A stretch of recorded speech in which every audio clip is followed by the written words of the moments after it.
We're out here today collecting mercury samples from songbirds as part of a long-term mercury monitoring project throughout the state of New York.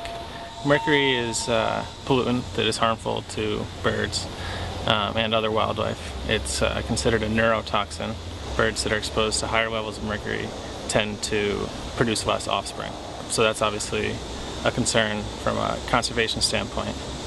For humans, the primary route of contamination for us is through the consumption of fish.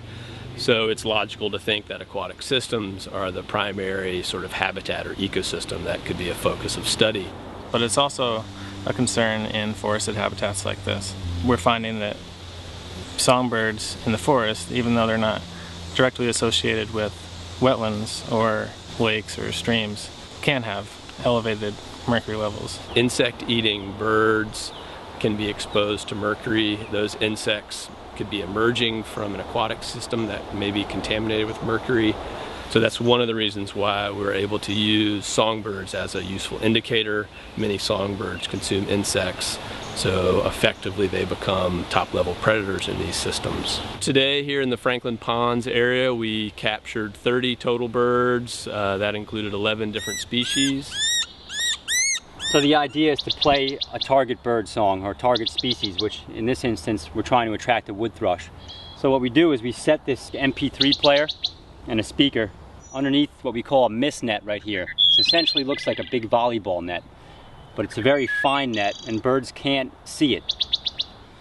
So when the bird hits the net, it sort of falls into a little pocket and they rest there until we walk up. It can be a tough process getting the birds out of the mist nets. Birds can get tangled, so you have to be extremely careful when doing it. All our collections are non-lethal. We don't sacrifice the bird. We just take a little blood sample and a few feathers. We band each bird with a uniquely numbered bird band, and then it's released back into its environment.